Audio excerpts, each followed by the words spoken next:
All right, looking here at our pools from the Aetherdrift Megadraft. We just watched Michael draft, so going directly next to him, we have Lucas M in his first top eight. Looking at here, looks to be an Orzhov deck. So if we look at some of the rares here, I mean, I don't know if he's playing this Winota or not. This Amalia is okay. Obosh is fine. Looking down here, he's got a Demonic Junker and a Terratide, so those could be pretty good. Yeah, there's definitely some good stuff in there. Yeah. You got the Obosh. You know I love to see that. Yeah, so looking at the colors here, lots of white stuff going on here. Some decent creatures here along the curve. Nothing like standing out as extreme standouts, but like these are cards you can fit along your curve, and does have like a number one drops. We'll see how many of those. He plays some nice two drops here. Like Leon and Severe, I think is going to be better in this than it was in Yeah. Aetherdrift. I saw the Norn's Inquisitor somewhere, pretty decent. Not too much black here. I mean, he was fighting over black with his neighbor, so not too many black creatures. We'll see as far as removal. He got the rides in. We saw a couple of those that were passed. Yep. Blade Banish is okay. Not too much other removal. Yeah, so he's gonna probably have to No. he's gonna have to leverage some of these tricks here, perhaps to No. because he does have a few of those. He Stockpile does have some also. good value cards. Yeah, stockpile's good. Yeah, like stockpile makes me like want to look at cards like this, like these enduring bond wardens, the nesting bot. Like they all get like a little bit better when you have stuff like that. Dune Drifter's nice as well. So yeah, not like no like not that many standout cards, but some solid creatures and some removal and some tricks that could get him far here. Aerial Boost was always a groaner. Yeah, he does have fixing for red, so maybe he ends up trying to play this Winota, but it's pretty specific card that needs your deck to be constructed in a Yeah. very specific But fashion. he's gonna probably have to play some red, you know. Yeah, we'll see where he ends up on this. I mean, is there an Obosh deck here? Maybe even he's got a bunch of one. Let's just. I don't He does usually have a do lot mana of curve. three. Yeah. I don't usually do mana curve, but he's got a lot of ones and That would threes, make sense. and his removal Yeah, he is does. mostly It's on the odd here. I mean, we'll see. We'll see. it would be but then he's not playing the Terror Tide. Yeah. We'll see. It's tough. It's tough. All right. So up next we have Keelan here, who was our Simic drafter. We'll see how many Parcel Beasts he ended up with. Looks like one here.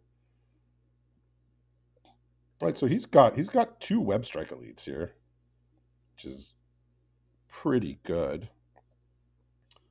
Looking at these, he's got to breach the multiverse. So and an unstable glyph bridge. So we'll see if he gets creative with his splashes here, or Oh, if he just that's sticks to fun. his green blue. He did get the Segovia as well.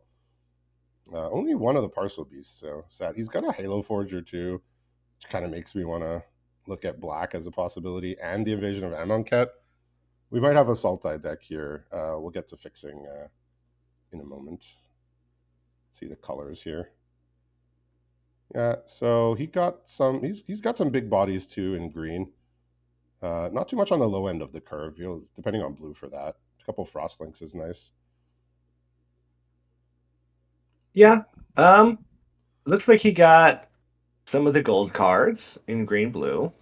He got the Parcel Beast. Breach, I think that's it. Personal Beast. No. Yeah, I mean this Halo He did get Forager the and this invasion of Invasion of Amonkhet and the Amonkhet. Breach. I mean he's got a Path Cruiser, Minecart fixes. Doesn't have any. This fixes the Promising Vein. Yeah, he's got removal. He's got run through. I don't know if he's doing Trade the Helm here. He's got some nice interaction in blue.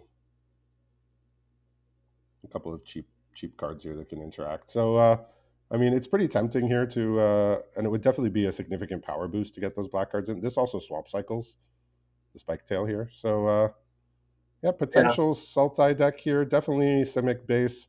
We'll see if he gets creative here to try and get these extremely powerful black cards in his deck. Next, we have Jordan, one of our stalwarts here. most top Yeah. eights, I believe. He does trend towards a lot of the time these blue red Cycle decks in deck. pre-release. Cycle deck, Jordan, my man.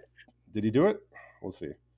So he's got a I don't lot of know. I hope rares. he did it. So we're looking at the other players who got all the rares. Well, he's got Captain Howler, Crystalline Giant, which is Oh, just a card that Chris, can just invalidate entire games. Burnout Bastronaut, solid. Zephyr Singer is extremely good. The verbose host here also, can have its moments. Uh, Key to the City also, it's a discard. Key to the City discards.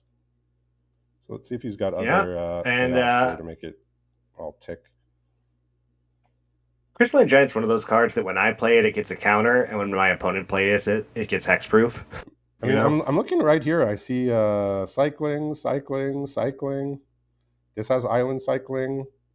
I mean, yeah. I mean, maybe he's gonna do it. We'll see.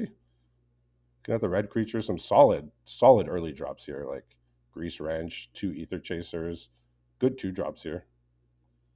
Going up the curve, he's got the Marmoset. Whenever you cycle a card, it gets bonus. I could see him definitely having us at least a major theme, if not, you know, gonna build his deck in such a way to maximize that. Looking at removal here, flood the engine. See his he got the weaponize the monsters, so that could be good. Triumphant Chomp, I believe, yeah, is removal. Lightning Strike, Outpace Oblivion, Crash and Burn, Shatter the Source. It's got a few removals here, but definitely is gonna probably try and make use of this Captain Howler and all the cycling and these extra discard stuff. So pretty cool. I mean, we could always count on him to draft something that's maybe like off center and like not what you would normally see, but in a good way usually. He does draft a lot of Izzet decks. Like Yeah. he always gets those breaches decks, and like I wonder if that's just a thing that other people don't want to try, and he just always kind of like feeds into it. But it is almost his style is red Yeah. blue in the Mega Yeah. Draft. Could be a comfort zone thing, but I mean, Captain Howler is a reason to try and do something. Um, I mean, he did get a lot of like Cathartic Reunion, also discards cards. Like he's got a lot of uh, just discard built into cards, cycling and cloud piercers and all this stuff. You know, might work together to make something really good. So across the table from Michael, who's is Aaron B, who's going to be his opponent here. Looks like he has a Selesnya build. Looking at some of the rares here, we got a Gearhawk. I don't think we're gonna see that, but we got big dinos. We got very large dinosaurs here. Beast Rider's good. Shanna's decent two drop. Yeah, let's down here. He's got an Ajani, Unyielding, Ooh, and a March of the March of the Worlders, Worlders and a and a Thunderous Oh my gosh, we Velocity found the event here. bombs. Yeah, Aaron and Jordan were getting super cool rares, and over here on this end of the table, they were getting rares. they were opening rares at the same rate, just not of the same quality. Even the Shark Typhoon that he snatched out of the drafts out of somebody's hands. Yeah, so just green white, all these rares on color, big things, just big swingy cards, right? Like these are all just like all five of these cards. Like when they come down, they are going to affect the game in a meaningful fashion. He's, and he's got a lot of cards that look for Mhm. lands and like care about finding Well, lands. You here's know, the he's got the Otep pothole Cloud mole. card, the card I was mentioning earlier. Oh yeah, that's a good one. He's got some. He's got the Skittering Surveyor. He's got a Scurryfoot as well. I mean, these Armored Kin Collars. We were looking at them in the packs and like they were just going around the table, but he's got dinos here. He has absolutely does have dinosaurs in his deck. Right, dinosaurs. Yeah, this is a dinosaur. He's got a few. It might come up. He's got a Skittering Surveyor, Overgrown Pest Finds, I believe, a land. Yeah, a land or double face card, but usually for our purposes today, it'll be a land. Yeah, so nice little Selesnya deck. Getting up to these really powerful creatures on the top end, or powerful spells here. He's got a Rise from the Wreck, so that might be of. We'll see if he makes use of that. As far as removal goes, I see one. I see a run over, a Cosmic Hunger, couple collision courses, couple pacifism. So he's got Probably just about as much removal as you would like as like a minimum. But it's got a few tricks here too. But just this, like these cards are so powerful. These rares and mythics. Yeah. So we'll see if you can get to the point of game where you can stick one of them. It's going to be good news for him. It'll Um, be curious to see how he builds it too, because there's a lot of ways it could go. yeah, moving on, we have Ryan H. I believe Kitchen Sinks, if I'm not mistaken. Uh, Ooh, first, first league, first Megadraft. Looks like he's got Luris. Esper here. He's got a Luris. We'll see if he decides to go for it. I mean, he's got a lot of interesting two drops here. This might just be like a three That's a color lot deck. of legendaries. This might just be a three color deck. We could sort by. Okay, so he got the Luris, and once he did, he just ignored everything that was higher. So this is absolutely going to be a companion deck, I believe, based on what I can see here. Because we can see he basically stopped taking high drops. So like these are from Kaladesh, which was before Ikoria. So after Ikoria, just no more high drops. So the unfortunate thing I think is going to be a bit the color situation here. Um, going to basically playing three colors. I don't know if he's. I guess white is like the splash. I suppose he doesn't actually have that much white. It's like these gold cards that are white here, but yeah, like these are Is both he companioning Luris? yeah, that's what I mean. When we look at his curve, He is, right? he just stopped taking things above There's two there's after no Ikoria. cards that cost. Yeah, he just stopped taking after Ikoria. Like all these cards are from, That's most gonna of be them are from cool. like they're from Aetherdrift, they're from Kaladesh. These high drops. Once he got to Ikoria, got this, he just changed course here. So I don't know if he has enough playables for straight blue black. Probably gonna need some white. He has triple scrap compactor, which works, and the spring jaw. So those Oh all my work gosh, this is gonna be cool. with Loris. Yeah, hopefully maybe we get to see him in the future matches in round two or on. Would very much like to see this one in action if it works out the way that Ryan's hoping. But very cool. Yeah, once he got this, it's very clear that he just abandoned the remainder of cards above two. Just they no longer existed. Which I mean, yeah, I mean, Lures is cool. I've tried it before in drafts, and it never worked out. But when it's good, it's like it's just so strong. I think one thing to look at is does he have ways to get it It's back? so good. I'm just It's not gonna only the extra card from just having Luris, but Luris will get you an extra card. I'm trying to see if he has ways to get it back, which is kind of the what you want. I mean, he has fungal fortitude that can bring it back once it like if it dies that turn. Yeah, so it's a little unfortunate. Like if the Loris dies, I don't think we're getting like recursion loops or anything. Um, but if it sticks, it's going to be a very cool deck. Moving on to Jeremy here, returning to the top eight after a bit of an absence. He did take a break for a couple leagues. Looks like he is also found himself playing a base is it deck, perhaps going to be making use of this loot here, which I Ooh, imagine he would want to.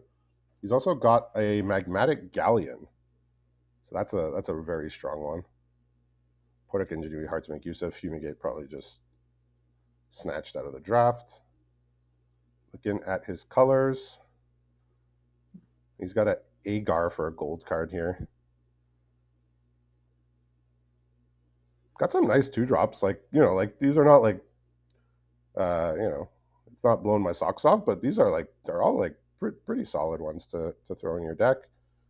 Higher up on the curve, not so exciting middle of the curve, and then a couple nice high drops here. The ones with cycling, a couple tidal terrors are not bad. It was quite an evolution between the nimble innovator and the nimble thopterist over the years. They're both very nimble though. Keen Buccaneer, good. Yeah, pretty solid. Doesn't have like the crazy synergy stuff that we saw with Jordan's version, but looks very solid here. Looking at removal, Broadside Barrage is great.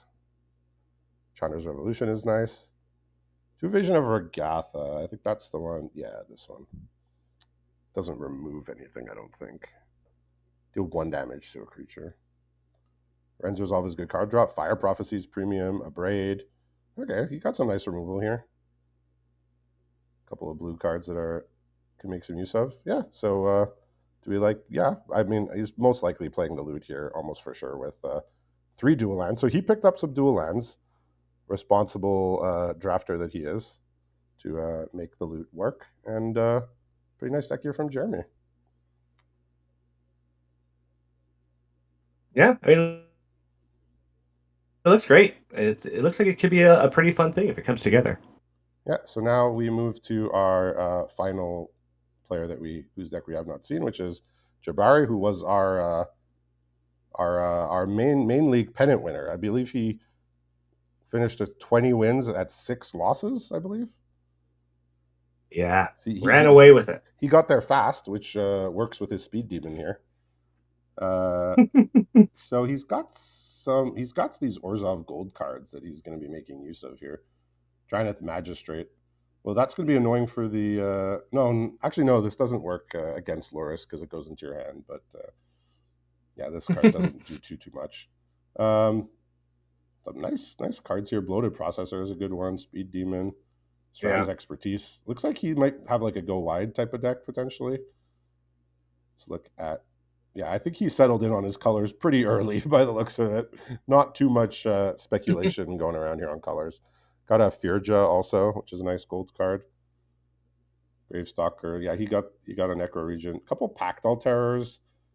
It looks out of place slightly, but they're just But so good in Strand's Aetherdrift. expertise makes Yeah, artifacts, right? yeah. No, I mean they have some use. Bushmeat Poacher is very cool. Good sack outlet. Yeah. Nice solid like 3 drops here. He's got a Coil Bug and 2 That Deathless card, Pilots and Blood Gas. So his creatures don't stay dead. he's Oh, got good card quality. I yeah, like the the card creatures are good quality too. here. White creatures, yeah, Dinosaur's nice. There's the Propeller Pioneer Pup. Yeah, some flyers, some good spells here. Let's see about the removal. So he does have like a bunch of Jungle Hollows and a Brood Wagon. I could see him throwing in the Brood Wagon. I know he was definitely made use of pushing his mana base in League. Definitely, it worked out for him. So I could see the Brood Wagon potentially getting put in here. As far as other removal, there's Siphoned Fuel, Failed Conversion, so expensive removal. But also Blood Curdle. Oh, Unseal is good. Bastion is very good. Grim Bobble's nice. Ride's End. He does have an Inspire Charge if he feels like he's going wild enough. Seal from Existence, impeccable timing. Gallant Strike. Yeah, Clayfire Bricks is The good. deck definitely has a plan, right? The deck has an obvious plan. Yeah, Um, yeah. Play some early creatures, go wide, pump up the stuff, removal, and make use of a couple of these rares here. Yeah, looks pretty nice. I mean, he definitely have like a sack sub theme. He was definitely him and Lucas were kind of taken from each other. Lucas had like he ended up with the hidden stockpile, which would have been like great in this deck too. So there was a bit of fighting going on here over black. We see 3 players in a row in black here. So what was contested, but they ended up getting just enough to fill out their decks here. So that is all of our players in the top 8. We're going to be back shortly, and we're going to be watching Michael face off against Aaron B in the first round.